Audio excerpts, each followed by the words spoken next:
adlanan şəxsiyyətin gəlişindən sonra zuhur edəcək.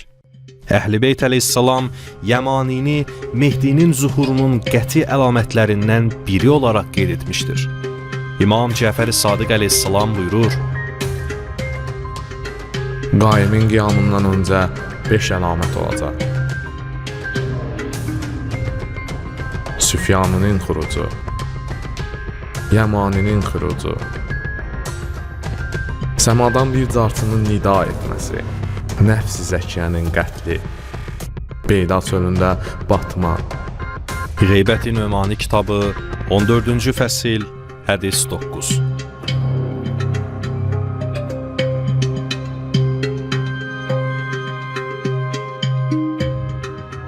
Yəmaninin zuhuru sadəcə Mehdinin zuhurunun əlaməti deyil, o həm də önəmli bir rola sahibdir. İnsanlar gözlərini Mehdiyə dikmədən öncə Yəmani dünyaya xəbərdarlıq edir ki, Mehdi buradadır. İnsanları təkcə o haqqa çağırır. İmam Muhammed Baqir əleyhissalam buyurur: Bayraqlar içində Yəmaninin bayrağından daha hidayət edici bir bayraq yoxdur. O, hidayət bayrağıdır. Çünki o sizi sahibinizə tərəf çağırır. Yəmani xuruc etdiyi zaman cəmaata və hər bir müsəlmana silah satmağı qadağan edəcək. Yəmani xuruc etdiyi zaman ona qoşul. Çünki onun bayrağı hidayət bayrağıdır. Heç bir müsəlmana ondan üz çevirmək halal deyildir. Kim belə edərsə cəhənnəm əhlidir. Çünki o haqqa və doğru yola çağırır. Qeybət-i Nömani kitabı 14-cü bab, səhifə 264. Buna görə də insanlara vacibdir ki, Yəmaniyə tabi olsunlar. Amma qarşımıza belə bir hədis də çıxır. İmam Cəfər-i Sadiq əleyhissalam buyurur: Ey müfəzzəl! Qaimin zuhrundan öncəki bütün beyyətlər küfür, nifaq və hiləgərlikdir. Allah beyyət edənə də, etdirənə də lənət etsin.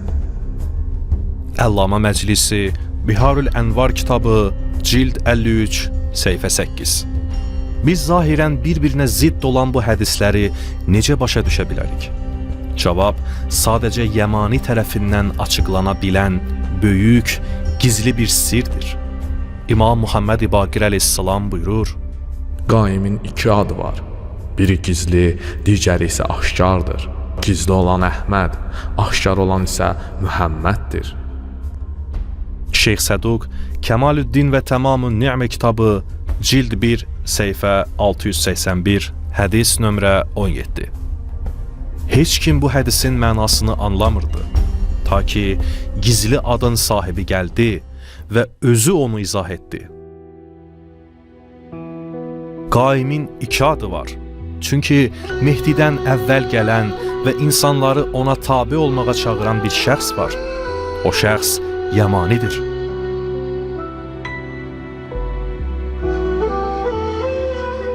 Aşkar olan Muhammed ismi İmam Muhammed Mehdi Sahib Əz-Zaman əleyhissalamın, gizli olan Əhməd ismi isə Yəmani əleyhissalamın adıdır. Belə ki, Qaim Əhməd Əl-Həsən əleyhissalama da tətbiq edilə bilən bir ləqəbdir. Bu, Əhməd Əl-Həsən əleyhissalamın şəxsiyyətini heyrətamiz təfərrüatla təsdiq edən bir çox hədisdən sadəcə biridir. Bilirdinizmi ki, hədislərə görə İmam Mehdi əleyhissalamın ilk ənsarı Bəsrədən olacaq? İmam Əli əleyhissalam bir xütbəsində belə buyurur: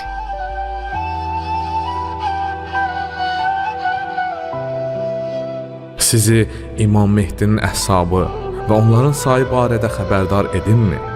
Biz dedik: Bəli, ey əmir əl-möminin. O əleyhissalam buyurdu: Mən Allah rəsulunun belə dediyini eşitdim. Onların ilki Bəsrədən, sonuncusu isə Yəmamədəndir. Məlahim vəl Fitən kitabı, səhifə 146, bab 77. Mucəmil Hədisil İmamil Məhdi kitabı, cild 3, səhifə 104, hədis nömrə 647. İmam Əhməd əl-Həsən əleyhissalam 21 mart 1968-ci ildə İraqın Bəsrə şəhərində anadan oldu və ömrü boyu orada yaşadı. Digər bir rəvayət isə onu Mehdinin səhabəsi olaraq adı ilə zikr edir. İmam Cəfər Sadiq əleyhissalam buyurur: və Bəsrədən Əbdürrəhman ibn Əl-Ətaf ibn Səd, Əhməd, Mərih və Həmmad ibn Cabir. Bişarətül İslam kitabı, Bab 2, hədis nömrə 181. Belə ki, sabit bir faktdır ki, Bəsrədən olan Əhməd Mehdi ilə birgə olacaq. Bəs bu obrazı təsdiq edən başqa dəlillər varmı? Bəli, hətta çox sayda var. Əhməd adı hətta Peyğəmbər əleyhissalamın son vəsiyyətində də zikr edilib. Müqəddəs vəsiyyət müsəlmanlar üçün ixtilaflı bir mövzudur. Sünnilərin səhih kitabları bu hadisəni cümə axşamı müsibəti olaraq adlandırır. O gecədə Peyğəmbər əleyhissalam bir vəsiyyət yazmağa çalışdı. Amma Ömər ibn Xəttab onu yazmağa mane oldu. Deyirlər ki, o özündən sonra yazılı bir vəsiyyət qoymadı. Amma bu məntiqə ziddir. Çünki Qur'an-ı Kərimdə açıq-aydın belə vurğulanır. Sizlərdən birinə ölüm gəldiyi zaman qoyub gedəcəyi varidatdan müvafiq qaydada valideynlərə və yaxın qohumlara vəsiyyət etməsi ona vacib edilmişdir. Bu, müttəqilər üçün bir borcdur. Qur'an-ı Kərim 2-ci surə 180-ci ayə. Həzrəti Muhammed əleyhissalam heç Allahın əmr etdiyi vacibatlara qarşı gələ bilərdimi? Yoxsa əhvalatın qalanı kitablardan çıxarıldı? Çünki bu, güc arzusunda olanların gündəminə uyğun deyildi. Həqiqət budur ki, Muhammed Peyğəmbər salavatullah əslində özündən sonra vəsiyyət qoyub getdi. Hətta sünni kitablarındakı hədislər də bu faktı sübut edir. Aşağıdakı hədis sünnilərin səhih hədislərindən biridir. Haris ibn Muslim ibn Haris belə nəql edir.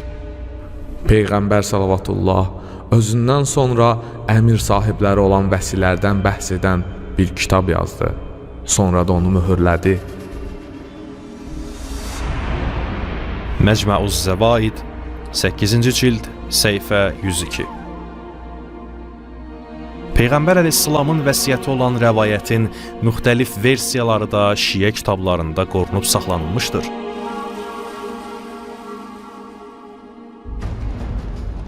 Amma vəsiyyətin tam versiyası ümumilikdə yüzillər boyunca gözlərdən yayındı, ta ki Yəmani özü onu ortaya çıxardı və izah etdi. Bu hədis İmam Əli əleyhissalamı Peyğəmbər əleyhissalamın vəsisi olaraq adlandırır və ondan sonra 12 imamların adlarını sayaraq davam edir və bu cür yekunlaşır. Onun da vəfat zamanı gələndə onu oğluna, Ali Muhammedin əmanətçisi olan Muhammedə təslim etsin. Bunlar 12 imamdır və onlardan sonra 12 Mehdi olacaq.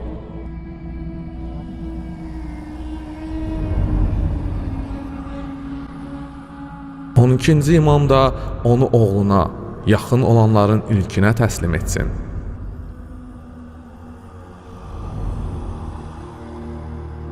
Onun 3 adı var. Bir adı mənim və atamın adı kimi Abdullah, Əhməd.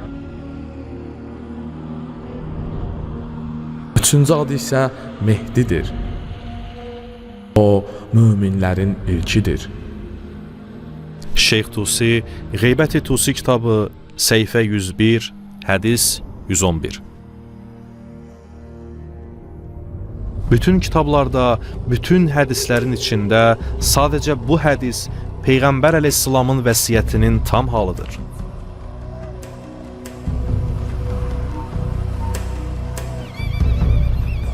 və İmam Əhməd əl-Həsən əleyhissalam tarixdə yeganə şəxsdir ki, önə çıxaraq onu iddia etdi. Əsrlər öncə Peyğəmbər əleyhissalam ölüm yatağında bu vəsiyyəti yazdı ki, sən bu dövrdə onu tapasan.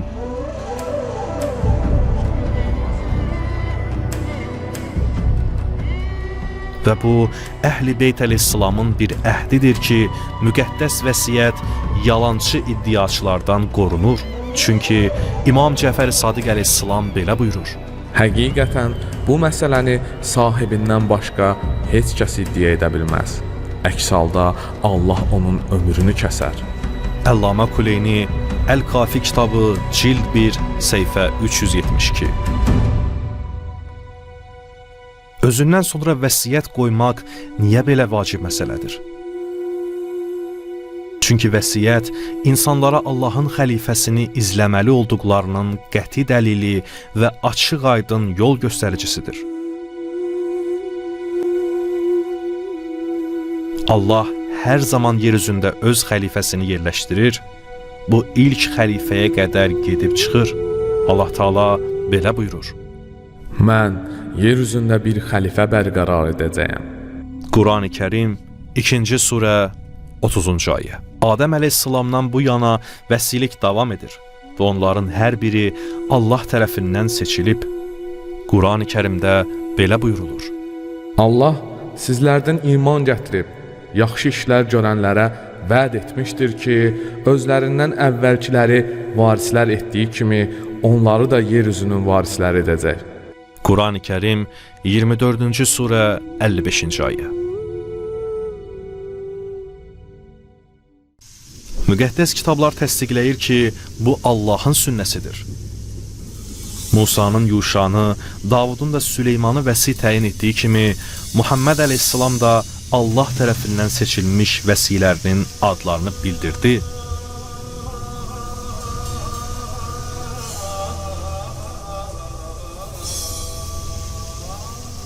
İmam Əhməd əl-Həsən əleyhissalam da özündən əvvəlki vəsilərin yolu ilə gedir.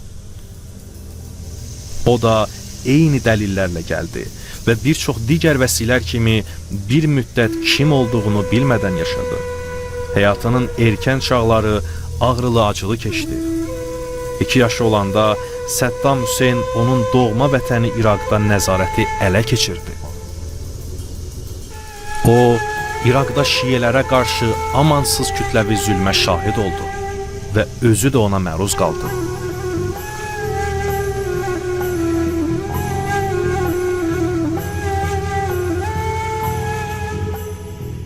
Deyilənə görə o sadə bir həyat sürdü. Universitetdə inşaat mühəndisliyi üzrə təhsil aldı. Onun din adamı olmaq arzusu yox idi, amma Allahın planı başqa idi.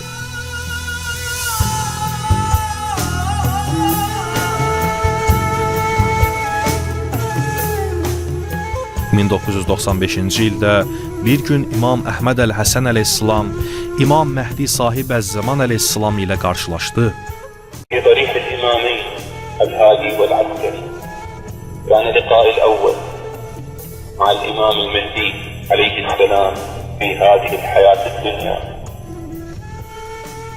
وتعرفت في هذا اللقاء على الإمام المهدي عليه السلام.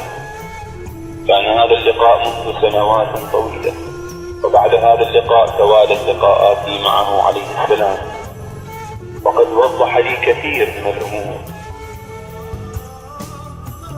O günə qədər Əhməd əl-Həsən əleyhissalamın nəinki 12 Mehdinin ilkinin özü olduğundan, heç 12 imamdan sonra 12 Mehdinin olacağından belə xəbər yox idi.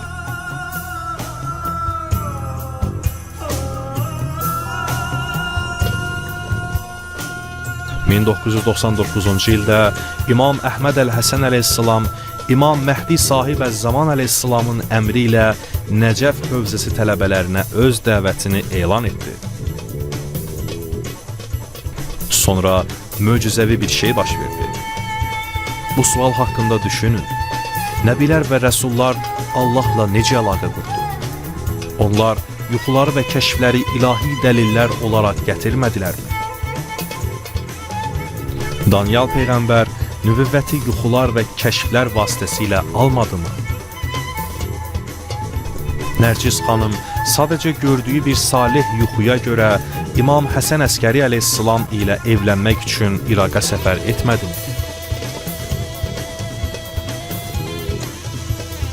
Vəhəb Nəsrani İsa əleyhissalamı gördüyü yuxuya görə İmam Hüseyn əleyhissalama inanmadı mı?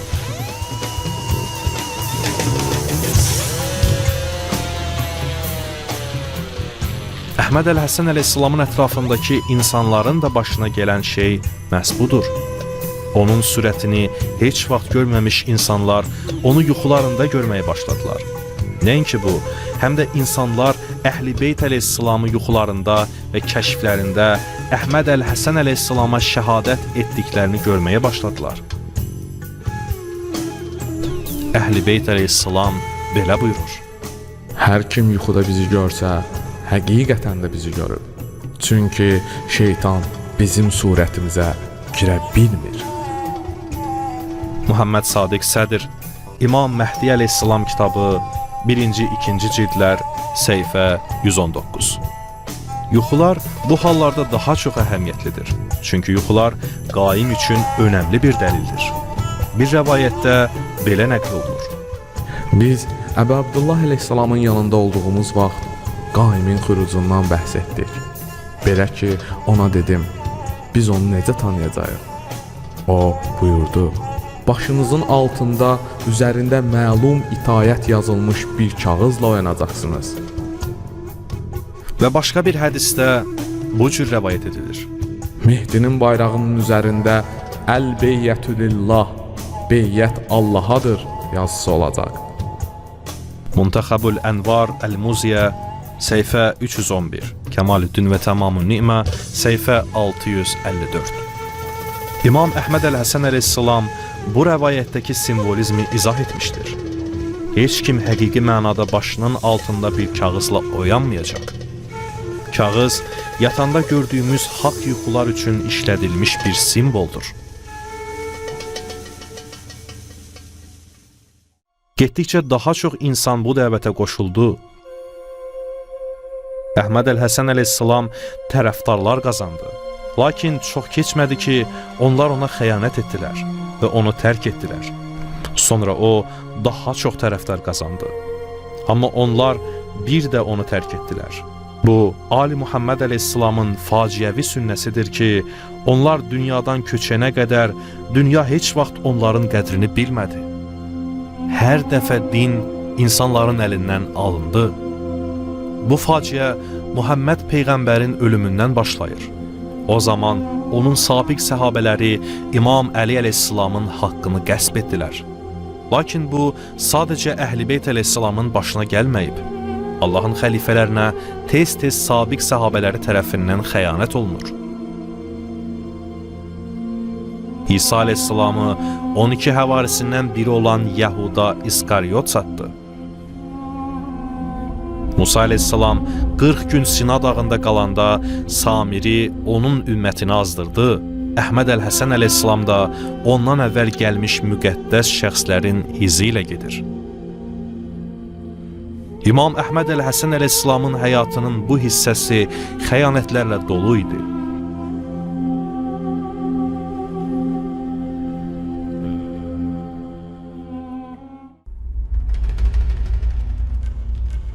2008-ci ildə müəmmalı şəkildə İmam Əhməd Əl-Həsən əleyhissalam yoxa çıxdı. Onun sabiq səhabələri inandılar ki, nəyin bahasına olursa olsun, o, öz kimliyini yenidən iddia etmək üçün bir də geri qayıtmayacaq. Onların əlinə pul və güc qəsb etmək üçün fürsət düşdü. Onlar da bu fürsəti qaçırmadılar. Onun qeyb dövründə qanunsuz bir ofis qurdular və onunla mütəmadi əlaqədə olduqlarını iddia edərək onun adından bir page kanal açdılar. Ondan öyrəndiklərini, əl yazılarından qəsb etdiklərini, öz yalanları və yanlış məlumatları ilə qarışdıraraq, hətta onun adından kitablar belə nəşr etdirdilər.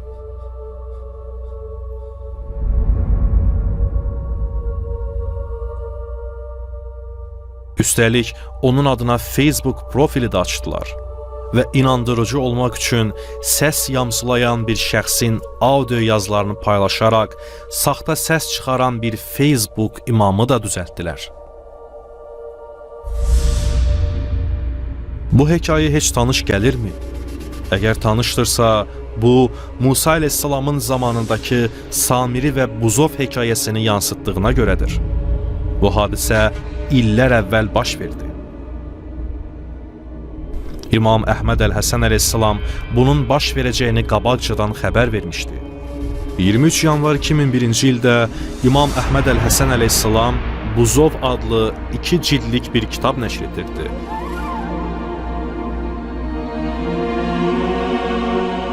Orada İmam əleyhissalam Samirini alim, abid və zahid olaraq təsvir edir.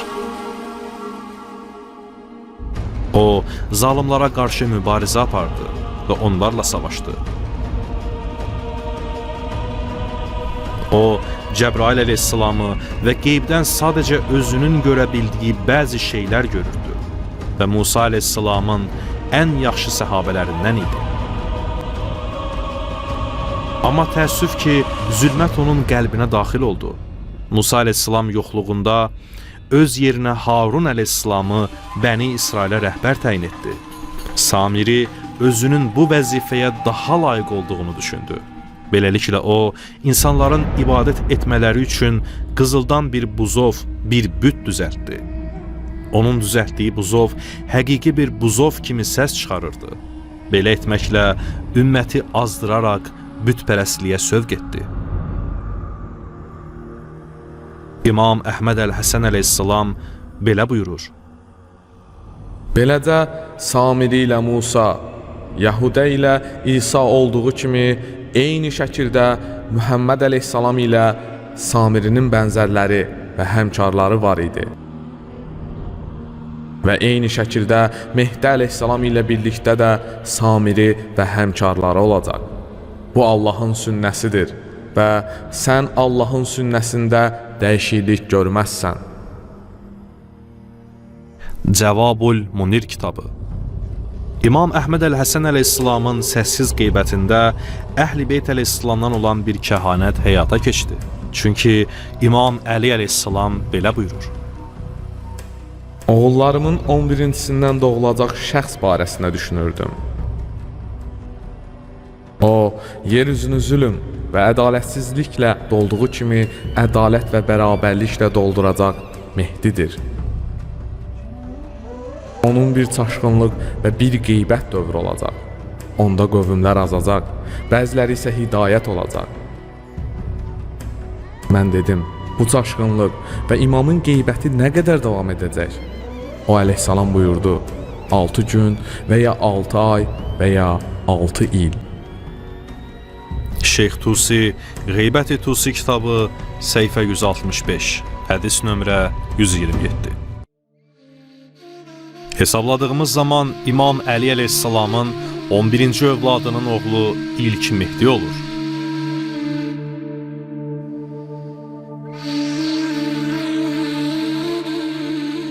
Altı il boyunca İmam Əhməd Əl-Həsən əleyhissalamı nə görən oldu, nə də eşidən.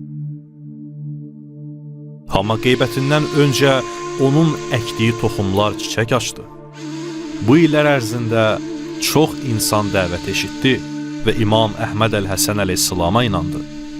Bu zamanlar ənsarlar dəvət haqqında gerçəkləşmə ərəfəsində olan bir hədislə daxil olmaqla bir çox dəlilləri müzakirə etdi. Həzrəti Muhammed əleyhissalam belə buyurur. Hicazı adı heyvan adı olan bir nəfər idarə edəcək. Ona uzaqdan baxsanız, gözünün çəp olduğunu görərsiniz. Yaxından baxdıqda isə heç bir qüsur görməzsiniz. Onun xəlifəsi Abdullah adlı qardaşı olacaq. Onun əlindən mənim şiyələrimə vay olsun. O bunu 3 dəfə təkrarladı. Mənə onun ölüm müjdəsini verin, mən də sizə höccətin zuhur müjdəsini verim. 250 əlamət kitabı, səhifə 122.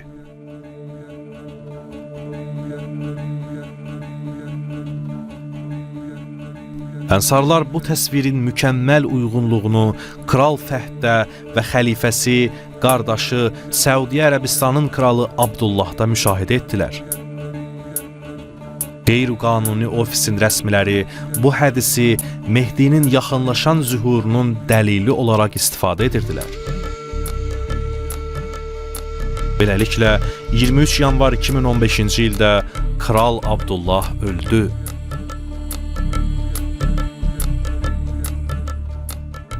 حيث وافته المنية في تمام الساعة الواحدة من صباح هذا اليوم الجمعة الموافق 3/4/1436 من الهجرة.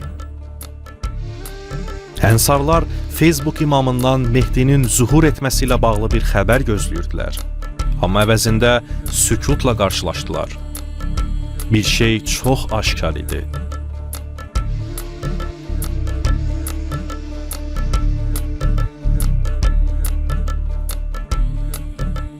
Və müjdəni Facebook imamı deyil, başqa biri verdi. Kral Abdullahın ölümü nəinki İmam Məhdi əleyhissalamın zuhuruna, həm də İmam Əhməd əl-Həsən əleyhissalamın qeybətindən sonra ictimaiyyətə aşkar olmasına işarə etdi.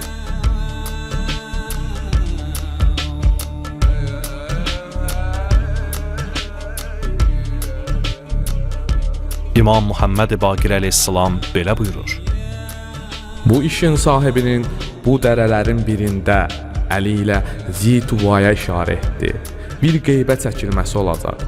Xüruc etməsinə az qalmış, yanında olan Mövla gəlib onun bir neçə səhabəsi ilə görüşəcək və soruşacaq: Siz burada neçə nəfərsiniz? Deyəcəklər: 40 nəfər. Deyəcək: Əgər sahibinizi görsəniz, halınız necə olar? Deyəcəklər: Allaha and olsun, əgər bizə dağları yerindən qoparmağı əmr etsə, onunla birgə onları yerindən qopararıq. Sonra onların yanına gəlib deyəcək: Mənə içərinizdən 10 nəfər rəhbər və ya ən üstün şəxs göstərin. Onlar bu şəxsləri ona nişan verəcəklər. O, həmin şəxsləri sahiblərinin yanına aparacaq və onlar onunla görüşəcəklər. Sahibləri onlara növbəti gecə üçün vəd verəcək.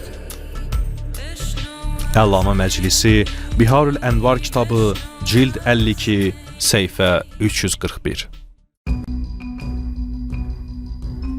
Bu kəhanət o gecə həyata keçdi.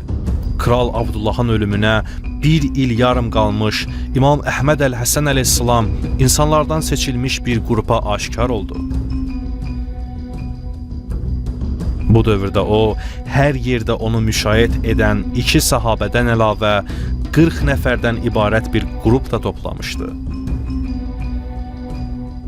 23 yanvar gecəsi o, həmin şəxslərin yanına gəldi və belə dedi: Bu Allahın günüdür. Bu Allah Taala'nın salih, ixlaslı bəndələrinə olan vədidir. O onlardan soruşdu: İmam Mehdi Muhammed ibn Həsən Əsqəri əleyhissalamı ruhum ona fəda olsun. Görsəniz nə edərsiniz? Bundan sonra 40 nəfər aralarından ən yaxşı 10 nəfəri seçdi. Bu 10 nəfər üstəgəl daimi 2 səhabə, eləyir 12 nəfər. Və elə həmin gecə YouTube'da dünyaya Mehdinin zühur müjdəsini verən bir video paylaşıldı. Videoda İmam Əhməd əl-Həsən əleyhissalamı müşayiət etmiş və İmam Məhdi sahib əz-zaman əleyhissalam ilə görüşmüş 12 nəfərin hekayəsindən danışılır.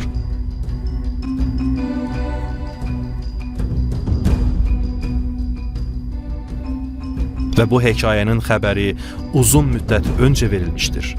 İmam Sadiq əleyhissalam belə buyurur: Qaimin qiyamından öncə 12 nəfər çıxaraq hamısı birgə o əleyhissalamı gördüklərini iddia edəcəklər.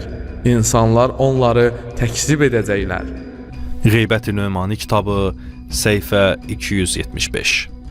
2015-ci il 23 yanvar gecəsində İmam Əhməd əl-Həsən əleyhissalamın ağ bayrağı qara bayraqla əvəz olundu. Artıq Yəmaninin bayrağının hidayət bayrağı olması sübut olunmuşdur. Lakin o, həm də çoxsaylı hədislərin təsvir etdiyi şərq qara bayrağıdır. Həzrəti Muhammed əleyhissalam belə buyurur: Ta ki şərqdən qara bayraqlar qaldırılacaq. Onlar haqqı istəyəcəklər, amma onlara verilməyəcək. Sonra yenə haqqı istəyəcəklər, amma onlara verilməyəcək. Sonra yenə də haqqı istəyəcəklər, amma yenə də onlara verilməyəcək. Beləliklə onlar savaşacaq və qələbə qazanacaqlar. Sizlərdən və ya övladlarınızdan kim onu tapsa, buzun üzərində sürünməklə belə olsa, mənim əhli beytimdən olan imama sarı getsin. Çünki onlar hidayət bayrağıdır.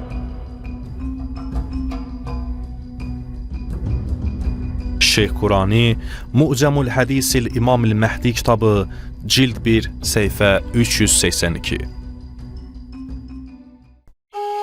İmam Əhməd əl-Həsən əleyhissalamın əsas təlimlərindən biri Allahın hakimiyyətidir. Yəni, yer üzündə xəlifəni Allah seçir və insanlara özlərinə rəhbər seçmələri caiz deyil.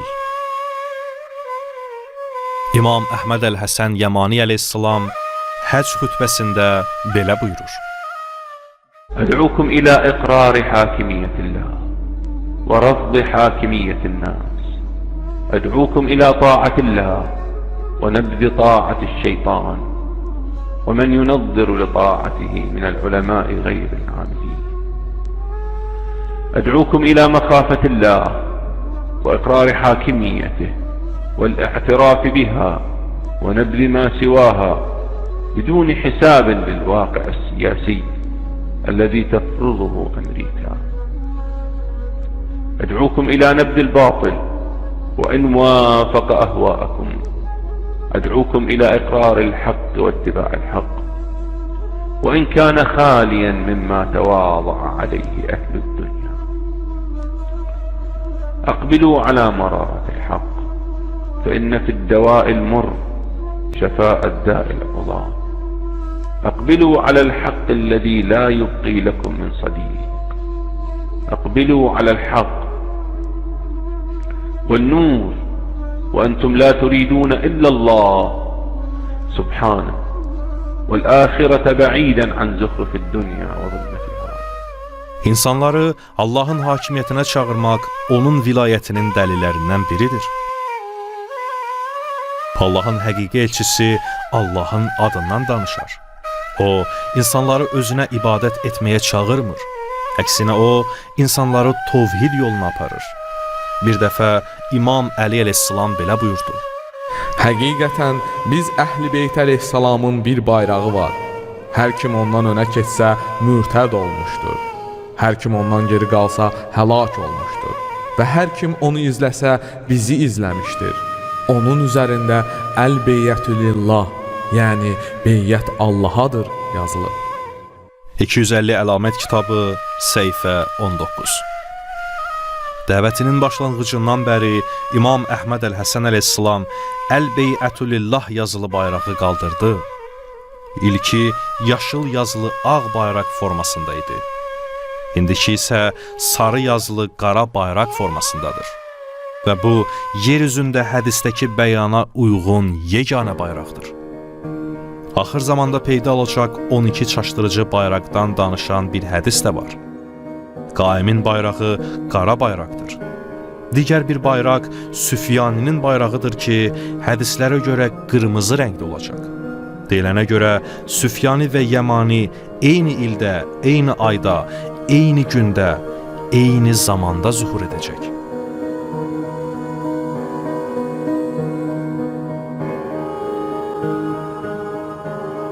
İmam Əhməd əl-Həsən əleyhissalam dəvətini 1999-cu ildə elan etdi. Həmin ildə Süfyani hakimiyyətə gəldi. İmam Əhməd əl-Həsən əleyhissalam axır zamanın bu məşhur obrazının İordaniya kralı Abdullah olduğunu açıqladı. Əhməd əl-Həsən əleyhissalam daha böyük şeylər də açıqlamışdır.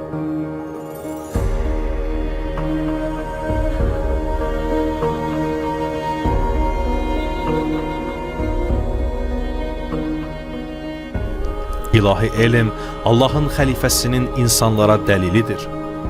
Quranda bir neçə ayədə deyilir ki, Allah Adəmə hər şeyin adını öyrətdi. O deməkdir ki, Allah Adəmə öz elmindən əta etdi. İlahi elm Allahın xəlifəsinin əsas əlamətlərindən biridir. O, həmçinin qaimin xüsusiyyətlərindən də biridir. Hədislərə görə o, rəcət məsələsi də daxil olmaqla böyük sirləri açıqlayacaq.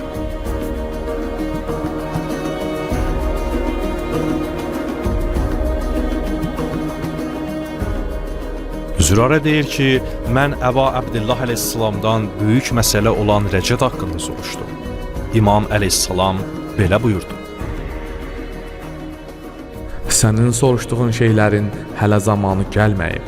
Allah buyurub, onlar elmləri olmadıqları və təvili hələ gəlməmiş şeyi təqzib etdilər. Əsrlərdir ki, insanlar rəcətin mənasını qəbirdən fiziki bədənlə çıxmaq formasında, yəni yanlış bir formada anlayıblar. Amma İmam Əhməd Əl-Həsən əleyhissalam açıqladı ki, rəcət bədənin fiziki olaraq qəbirdən çıxmaq formasında qayıdışı deyil, əksinə ruhun reinkarnasiyası vasitəsilə qayıdışıdır. Və İmam Əhməd Əl-Həsən əleyhissalam özü də qayıdanlardan biridir. İmam Əhməd Əl-Həsən əleyhissalam İmam Hüseyn əleyhissalamın reinkarnasiyasıdır. Qaim Əhməd Əl-Həsən əleyhissalam bu məsələni izah edən yeganə şəxsdir. İmam Sadiq əleyhissalam belə buyurur. Həqiqətən də Allah kölgələrdə ruhlar arasında seçim etdi və sonra onları bədənlərə yerləşdirdi. Bizim qaimimiz xüruc edərsə, Allahın kölgələrdə onun üçün seçdiyi qardaşını ona varis edəcək. Fiziki doğuşdan olan qardaşını yox. Onu bundan tanı. Kim bu cür tanısa, onda onun üçün əlavə dəlilə ehtiyac qalmaz. Qaim Əhməd Əl-Həsən əleyhissalam artıq bunu dəlil olaraq istifadə edir. İmam Məhdi əleyhissalamın övladlarından bəhs edən hədislər var. Və Əhməd Əl-Həsən əleyhissalam belə buyurur. Mən İmam Mehdi əleyhissalamın övladlarından olan ilk Mehdiyəm.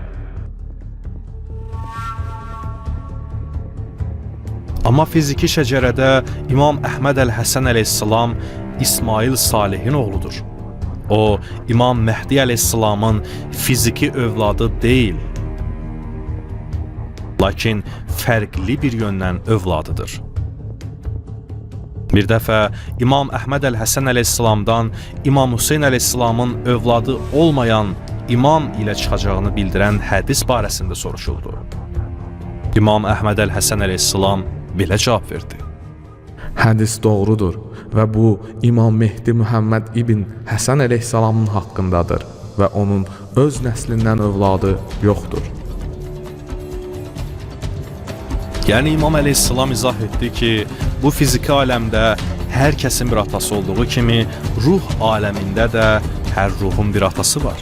Və ruh aləmindəki atanın fiziki aləmdəki ata ilə eyni şəxs olması vacib deyil. İmam Məhdi əleyhissalamın övladlarından bəhs edən o hədislər ruh aləminə istinad edir. Və onlardan biri İmam Hüseyn əleyhissalamdır.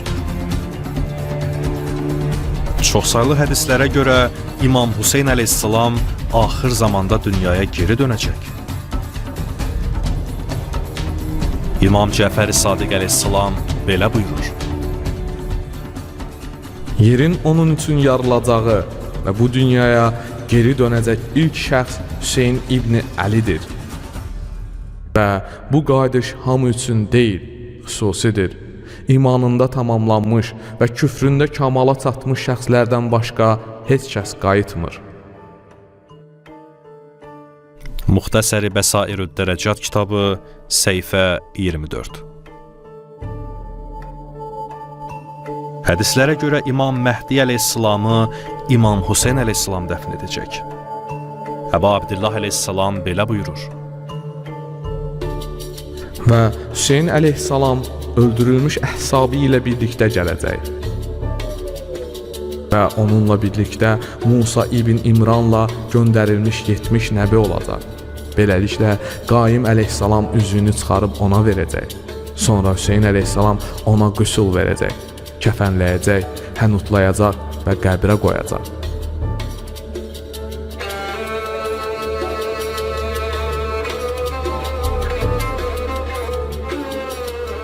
Bu hədis İmam Hüseyn əleyhissalamın İmam Məhdi əleyhissalamın vəsisi olduğuna bir dəlildir. İmam Hüseyn əleyhissalam elə İmam Əhməd əl-Həsən əleyhissalamdır və o Həzrət Yəmani əleyhissalamdır və ilk Mehdidir. O artıq zühur edib və dünyanın altını üstünə çevirəcək. Dünya dinlərinin çoxu öyrədir ki, uzun illərdir gözlənilən xilaskar bu dünyada kəskin dəyişikliyə səbəb olacaq. Zuhuruna az qalmış dünya ən zülmət nöqtədə olacaq. Və bugün insanların çoxu istər bilərəkdən, istərsə də bilməyərəkdən şeytana və onun əqidəsinə sidq ürəkdən bağlıdırlar. Şeytanın dini insanların hakimiyyəti, demokratiya, istədiyini etmə azadlığıdır. Amma şeytanın sonu yaxındır. Bütün insanlıq tarixi boyunca şeytan burada olub. Sadəcə ruh halında deyil, bədən halında da burada olub. Çünki o hər zaman insan formasında inkarnasiya etmişdir. Amma bu həyatında o ziddi ilə üzləşəcək. Bu dualizm, yəni ikilik dünyasında hər qüvvənin bir ziddi var. Bu çağda düşmənlər eyni zamanda reinkarnasiya ediblər. Musa əleyhissalam qayıtdığı kimi Firon da qayıdıb. İsa əleyhissalam burada olduğu kimi Məsih Dəccal da buradadır. İblis burada olduğu kimi onun ziddi olan İmam Məhdi Sahib əz-Zaman əleyhissalam da buradadır. Allahu Ekber, Allahu Ekber. Bir hədisdə deyilir ki, Muhammed salavatullah iblisin bədənini öldürəcək və bu onun sonu olacaq. Çünki bu iblisin son gəlişidir. Bundan sonra o da mühakimə olacaq.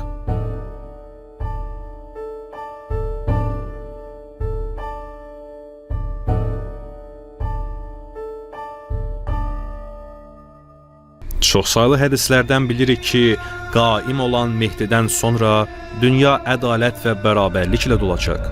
Bunun hər yöndən şeytanla əlaqəsi var. Çünki qaimdən sonra dünya şeytandan azad olacaq.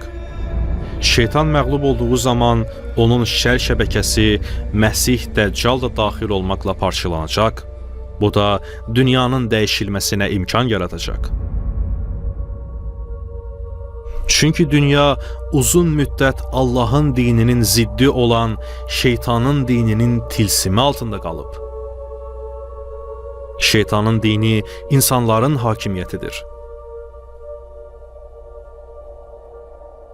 Amma İmam Hüseyn əleyhissalamın müdafiə etməyə gəldiyi isə Allahın hakimiyyətidir. Onun fədakarlığı olmasaydı, həqiqi İslam dini məhv olardı. İmam Əhməd əl-Həsən əleyhissalam belə buyurur. Əgər Hüseyn əleyhissalamın Kərbala torpağına tökülmüş qanı olmasaydı, nəbilərin və elçilərin bütün səyləri boşa gedərdi. Və Muhammed əleyhissalamın, Əli əleyhissalamın, Fatimə əleyhissalamın və Həsən əleyhissalamın səyləri boşa gedərdi. Və Hüseyn əleyhissalamın övladlarından olan imamlar, ilahi din, ilahi vilayət və hakimiyyətullah qanunlarını inşa edə bilməzdilər. أدعوكم إلى إقرار حاكمية الله ورفض حاكمية الناس.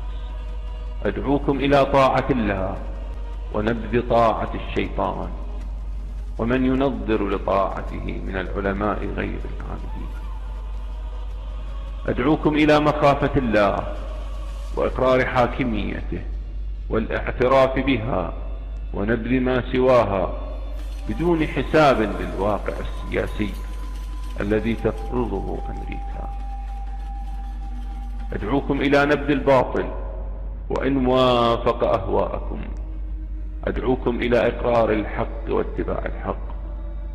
وإن كان خاليا مما تواضع عليه أهل الدنيا.